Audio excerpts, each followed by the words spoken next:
Bismillahirrahmanirrahim.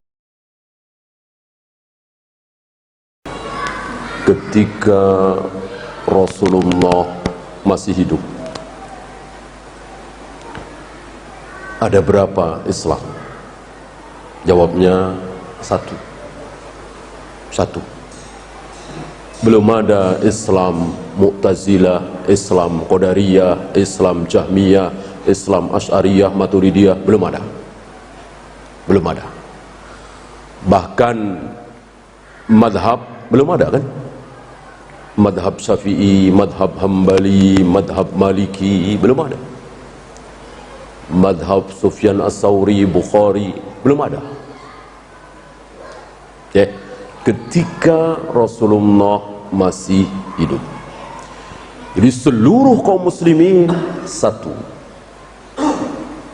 Cara sholatnya satu, cara wudunya satu, cara melempar jumrohnya satu, cara manasik hajinya satu.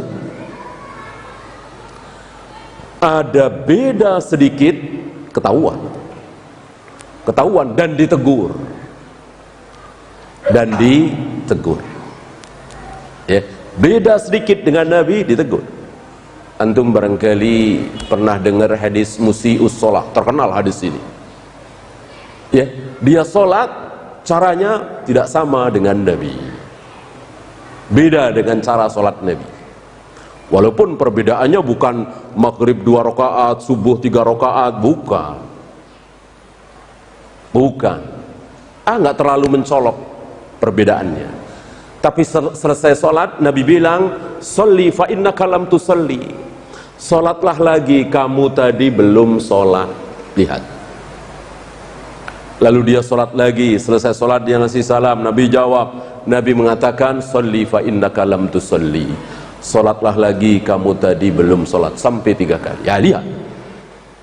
Jadi Nabi tidak membiarkan kesalahan sedikit pun dalam ibadah, dalam Islam. Jangan sampai salah. Salah itu apa? Tidak sama dengan Nabi, itu salah. Gitu ya. Nah, Nabi wafat. Kaum muslimin dipimpin oleh Abu Bakar. Bagaimana keadaan? Sama. Keadaan masih sama. Bukan sama dalam derajat, tentu nggak sama.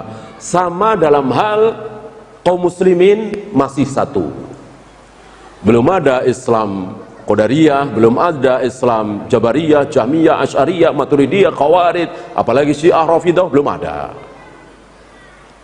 Masih satu. Ini dijamin oleh Nabi. Sebelum beliau wafat, beliau mengatakan, "Taraktukum ala mahajjatil bayda, lailuha kanahariha." Aku tinggalkan kalian dalam keadaan putih bersih, terang benderang. Saking terangnya, malamnya seperti siang, karena terang benderang.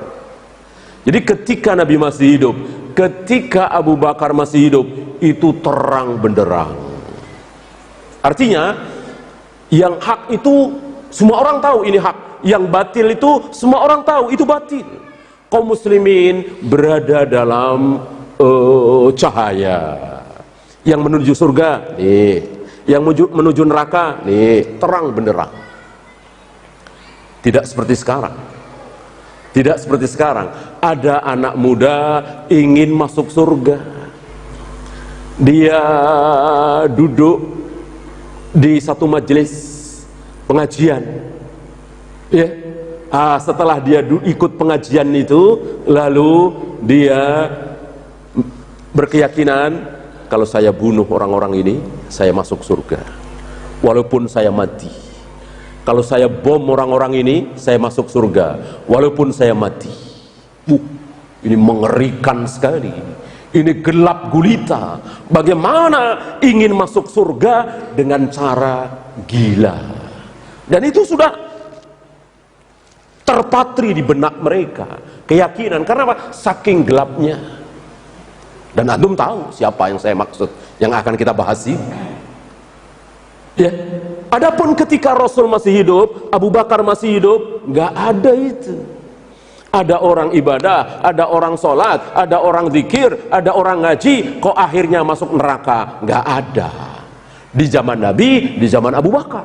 Beda dengan sekarang. Ada orang ngaji, ada orang taklim, baca-baca ayat Al-Quran, tapi dia terancam masuk neraka. Kenapa? Yang dia fahami beda dengan yang Rasul fahami. Ya, yang Rasul contohkan, dia tidak ikuti. Begitu pula ketika Abu Bakar wafat. Ketika Abu Bakar wafat, tidak lama, cuma 2 tahun. Ini berdasarkan mimpi Nabi. Nabi pernah bermimpi. Yang inti dari mimpinya itu adalah Abu Bakar tidak lama menjadi khalifah. Kira-kira 2 tahun. Abu Bakar wafat, kaum muslimin dipimpin oleh siapa? Umar bin Al-Khattab. Lama beliau, kira-kira 10 tahun. Bagaimana keadaan kaum muslimin ketika kaum muslimin dipimpin oleh Umar? Sama.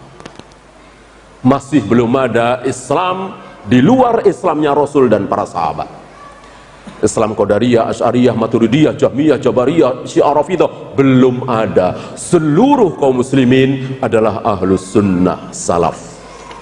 Persis seperti Islamnya Rasul dan para sahabat.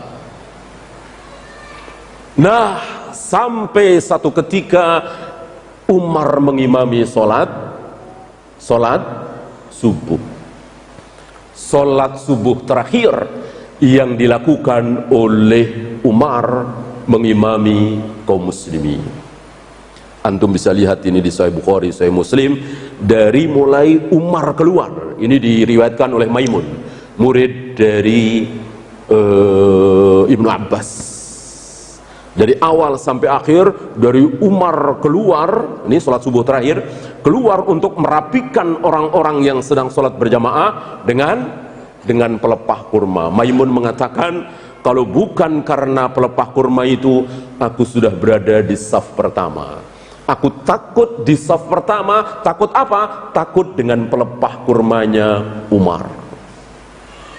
Sehingga aku berada di saf kedua. Antara aku dengan Umar hanya terhalang oleh Ibnu Abbas. Jadi aku tahu persis siapa yang bunuh Umar, siapa yang nusuk Umar, apa teriakan Umar dan seterusnya, aku tahu persis. Nah, dalam rakaat pertama beliau ditusuk dari belakang oleh Abu Lu'lu', budak dari Mughirah bin Syu'bah. Dan menarik di sini, apa kalimat yang pertama kali keluar dari mulut Umar ketika beliau sadar bahwa beliau dibunuh, ditusuk?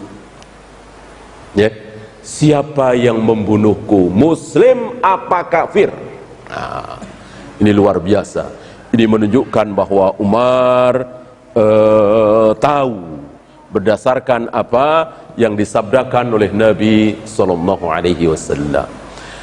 Hal pertama yang beliau tanyakan, yang membunuhku siapa? Muslim apa kafir? Gitu. Setelah dijawab bahwa yang membunuh adalah Abu Lu'lu'. Abu Lu'lu' antum tahu orang apa? Muslim, Yahudi, Nasrani, Majusi. Abu Lu'lu' seorang Majusi, jelas kafir, non muslim. Jadi ketika dia tahu Rasul, Umar dan para sahabat, para tabi'in sholat subuh, sudah dia masuk membawa pisau itu, menusuk dari belakang. Begitu mendengar bahwa yang membunuh adalah Abu Lu'lu', seorang Majusi non muslim, Umar langsung mengatakan, Alhamdulillahilladzi lam yaj'al qatilani musliman. Alhamdulillah, segala puji bagi Allah, Allah tidak menjadikan pembunuhku seorang muslim. Alhamdulillah. Beliau ingin meyakinkan sabda Nabi, nubuat Nabi, ramalan Nabi, dan beliau bergembira ternyata benar ramalan Nabi. Apa? Fitnah belum muncul ketika Umar masih hidup. Coba antum bayangkan, seandainya yang membunuh Umar itu seorang muslim, apa yang bisa kita katakan? Ada seorang muslim membunuh Umar, berarti fitnah. Jelas fitnah yang luar biasa, ujian yang luar biasa, subhat yang luar biasa. Seorang Umar Al-Faruq yang Nabi bilang seandainya ada Nabi lagi setelah aku, tentu Umar yang akan jadi Nabi. Kok dibunuh? Kan banyak sekali keutamaan Umar. Ya, kalau kafir, ya jelas nggak usah Umar, kalau perlu Abu Bakar, kalau perlu Rasulullah dibunuh, namanya kafir. Fitnah bukan. Beliau senang, beliau bahagia ketika yang membunuh beliau adalah seorang kafir. Beda dengan yang membunuh Utsman. Antum tahu si pembunuh Utsman setelah membunuh Utsman, dalam beberapa riwayat ya, dia mengatakan, aku belum pernah jihad sebesar jihadku barusan. Nah lihat, ini fitnah bukan? Jelas fitnah. Kalau yang membunuh Umar belum ada fitnah, karena wajar orang kafir itu benci pada Umar, sangat wajar. Nggak usah Umar, Abu Bakar, Rasulullah, para nabi, para rasul, tentu orang-orang kafir benci. Abu Jahal, Abu Lahab benci kepada Rasulullah, Fir'aun benci kepada Nabi Musa, Namrud, Qarun benci kepada Nabi Ibrahim, dan seterusnya. Lumrah, wajar ya, kita kaum muslimin dibenci oleh orang-orang kufar, itu wajar. Yang tidak wajar apa? Yang tidak wajar apa? Kita disukai oleh orang-orang kafir gitu. Orang kafir senang sama kita, berangkulan, akrab, itu yang nggak wajar. Kok bisa? Batal ayatnya, asyidda'u 'alal kuffar ruhama'u bainahum. Batal ayat itu dah. Ya. Kan ciri-ciri seorang muslim begitu. Yang diawali oleh Rasul dan para sahabat, Muhammadur Rasulullah waladina ma'ahu asyidda'u 'alal kuffar ruhama'u bainahum. Ini kan jelas sekali bahwa ciri Rasul dan para sahabat itu tegas, syadid, syiddah kepada orang-orang kufar. Adapun terhadap orang kaum muslimin, ngalah, santun. Ya, nggak boleh ngaji di sini, ngaji di sana, ngalah. Karena yang larang muslim, udah nggak usah dilawan. Jangan mendirikan masjid di sini, ya. Alirannya lain nih, ya. Dia nggak mau sama orang-orang sini, nggak mau tahlilan, nggak mau muludan, udah ngalah. Karena apa? Yang larang muslim, gitu. Udah ngalah saja kalau berhadapan dengan kaum muslimin. Tapi kalau yang ngusir orang kafir, jangan tanya. Apalagi di Indonesia ini, negerinya kaum muslimin, jangan macam-macam. Gitu. Tapi kalau yang berhadapan dengan kita kaum muslimin, mending ngalah saja. Kaum salaf itu terkenal dengan ngalahnya. Dan di mana-mana ngalah. Ya. Beda ketika berhadapan dengan kaum kafirin. Ya. Nah, Umar semakin yakin dengan apa yang diucapkan oleh Abu Dzar. Abu Dzar menirukan ucapan Nabi. Apa? Umar qaflul fitnah.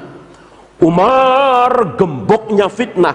Fitnah itu akan ditutup, digembok, dikunci oleh siapa? Oleh Umar. Maka ketika gembok itu mati, gembok itu hilang, gembok itu istilahnya dihancurkan, maka muncul fitnah. Dan ketika muncul, tidak akan hilang lagi sampai hari kiamat. Fitnah apa? Yang sedang kita bahas ini. Fitnah Khawarij. Fitnah Khawarij.